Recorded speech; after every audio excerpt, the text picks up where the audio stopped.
कई पीड़ित महिलाओं के आरोपी साजिद खान के सर पर किसी और का नहीं बल्कि सलमान खान सर का हाथ है और उनके होते साजिद खान का कोई बाल तक बांका नहीं कर सकता है। साजिद खान ने अप्रैल 2005 में मेरा यौन शोषण किया था। लोग कहते हैं ठीक है ना, लिंग दिखाया तो क्या बुरा किया, आप अंग प्रदर्शन करती हैं, आप सेक्स सिंबल हैं, आपके लिए बहुत आसान होता होगा किसी का लिंग अपने हाथ में पकड़ना। बॉलीवुड में कुछ ऐसे नीच और हराम लोग हैं जो लड़कियों की इज्जत के साथ में बहुत पहले से ही खेलते आए हैं और ये खेल आज भी जारी है। इस वीडियो के अंदर आपको एक ऐसे शख्स के बारे में बताने वाले हैं जिसे लड़कियों का शौक ही नहीं बल्कि उनके कपड़े उतरवाने में उसको बहुत ज़्यादा मजा आता है। और आपको एक बॉलीवुड की ऐसी प्रोड्यूसर से भी मिलवाने वाले हैं जिसे अश्लीलता परोसने में बहुत ही आनंद आता है और इस चीज़ को वो रोकने के लिए बिल्कुल भी शर्म महसूस नहीं करती और उसको गवर्नमेंट का भी सपोर्ट है। सबसे पहले हम बात करते हैं बॉलीवुड के एक जाने माने प्रोड्यूसर साजिद खान से।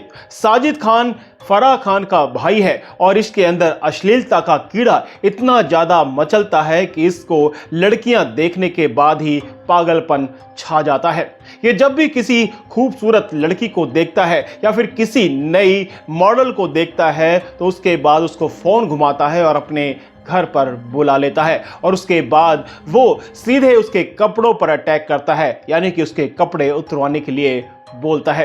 हाल ही में एक इंटरव्यू के दौरान इश्कबाज की एक एक्ट्रेस जिनका नाम है नवीना, उन्होंने 2004 से लेकर 2006 के बीच की बात कही है जिस वक्त अक्षय कुमार की हे बेबी मूवी आई थी। उस वक्त की ये बात है और ग्लैड रेक्स में नवीना ने एक फैशन शो किया था जिसमें उसने फर्स्ट रनर अप का खिताब भी जीता था। उस वक्त नवीना साजिद खान की नज़रों में आई और साजिद खान ने फ़ोन करके नवीना को बुलाया और वो भी अपने घर पर। terrible man who I would never want to meet in my life called Sajid Khan, who I think came up to so many of us after Glad Rags, and he just नवीना घर पर पहुंची और उस वक्त वो बहुत ज़्यादा excited थी।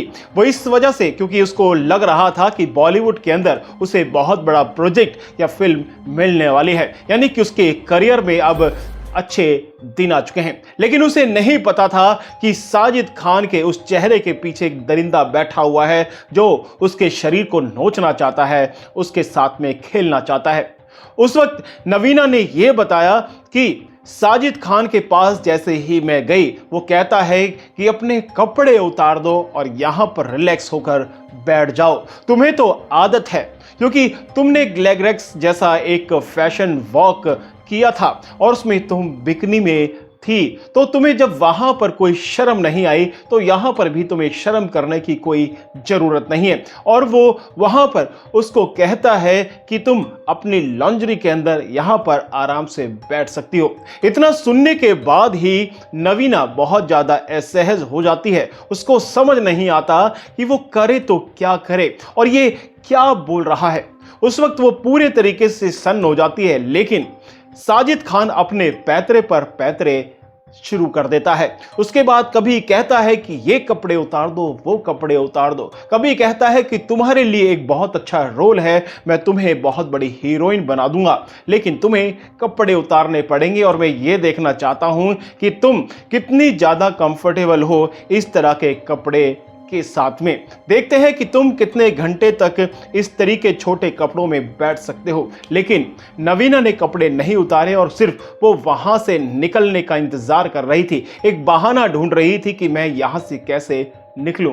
जैसे तैसे वो वहां से निकल जाती है ये कहकर कि मुझे लॉन्जरी घर से लानी पड़ेगी, तब जाकर मैं तुम्हारे सामने इस तरीके से लॉन्जरी में आ सकती हूं। वो इस बहाने को लेकर वहां से चली जाती है। उसके बाद वो वापस नहीं आती, लेकिन नवीना कहती है कि जब मैं वापस नहीं आती तो 50 से ज़्यादा कॉल साजिद खान के मुझे आते हैं और कहते हैं कि तुम अभी तक नहीं आई। और ये वाकया 1 साल बाद फिर से हुआ। उसे ये भी याद नहीं था कि उसने मुझे पहले भी बुलाया है और उसने फिर से यही प्रैक्टिस दोबारा से करने की कोशिश की। यानी कि नवीना ने बता दिया है कि बॉलीवुड के अंदर साजिद खान जैसा एक ऐसा व्यक्ति है जो अश्लील ही नहीं बल्कि औरतों की इज्जत के साथ में खेलने वाला एक दरिंदा है। ये सिर्फ नवीना ने ही नहीं बल्कि बॉलीवुड के अंदर कई सारी और भी एक्ट्रेस और मॉडल्स हैं जिन्होंने साजिद खान का काला चिट्ठा खोल कर रखा है। तो ऐसे बॉलीवुड के अंदर लोग हैं। और दूसरी तरफ आपको बताते हैं एकता कपूर के बारे में, जिसने गंदी बात से लेकर अश्लील फिल्में, कई सारी वेब सीरीज बनाई हुई हैं जिसमें वो बहुत ज्यादा गंद परोसती है और उसे बिल्कुल भी शर्म नहीं है कि वो समाज को क्या दे रही है। अब उसे इस बात की शर्म ही नहीं है तो उसको महसूस क्या होगा कि वो क्या गलत कर रही है। ये सुनिए। कि सेक्स करते सब है, देखते सब है और मैं डर्टी। आप सेक्स दिखा रही हैं तो ये सब गलत हो रहा है सोसाइटी का, सचमुच। देखिए, एकता कपूर को ये सारी चीजें परोसने में बहुत ज्यादा मजा आता है और उसको कोई भी शर्म नहीं है। एकता कपूर ने अपनी ऑल्ट बालाजी के माध्यम से कई सारी वेब सीरीज बनाई हैं जिसमें अश्लीलता की भरमार भरी पड़ी है और उसके बावजूद भी हमारी भारत सरकार एकता कपूर को पद्म भूषण, बहुत बड़े बड़े अवार्ड से सजाती है। और आपको ये भी बता दें कि एकता कपूर के ऑल्ट बालाजी को छोड़कर तमाम और अश्लील कंटेंट परोसने वाली वेबसाइट को सरकार के द्वारा बैन कर दिया गया। सिर्फ ऑल्ट बालाजी एकता कपूर के इस प्लेटफॉर्म को नहीं किया गया क्योंकि भारत सरकार पूरे तरीके से मेहरबान है एकता कपूर पर। और एकता कपूर इन छोटे बच्चों के साथ में भी अपनी वेब सीरीज के अंदर गलत काम कराती है और उनके साथ में बहुत गलत होता है, जिसके बारे में आपको एक वीडियो दिखाते हैं जिसे सुनने के बाद आपके हाल खराब हो जाएंगे कि इनके इस धंधे के पीछे दूसरा धंधा क्या चल रहा है।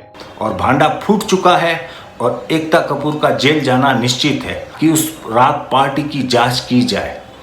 न जाने ऐसी कई नाबालिग बच्चियों को इन बॉलीवुड के दरिंदों के आगे परोसा जाता है, न जाने उनके साथ क्या होता है। ये सारी चीजें खुलकर बहुत पहले भी आ चुकी हैं और अभी बहुत सारी चीजें खुलनी भी हैं और एकता कपूर के खिलाफ कई बार एफआईआर भी कर चुकी है, लेकिन एकता कपूर के पास कोई जवाब नहीं है कोर्ट के अंदर आने का भी और कोर्ट के अंदर इस बात को लेकर कुछ भी कहने का। तो ये सारी चीजें बॉलीवुड के अंदर बहुत ज्यादा हुई है।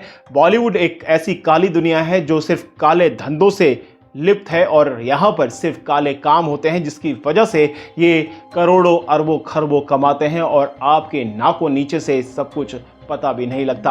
तो ये सारी चीज़ें आपको समझना बहुत ज़्यादा ज़रूरी है क्योंकि बॉलीवुड एक गंदा कुआं है जिसके अंदर जितना धंसते जाओगे आप उतने ही ज़्यादा सड़ते और गंदे होते जाओगे। तो फिलहाल तो इस वीडियो में इतना ही, लेकिन इन दोनों को लेकर आप क्या कहेंगे इस वीडियो के कमेंट सेक्शन में लिखना बिल्कुल भी ना भूलें। ऐसे ही तमाम बॉलीवुड के लोगों को हम ऐसे ही एक्सपोज करते रहेंगे। तब तक के लिए जय हिंद, जय भारत।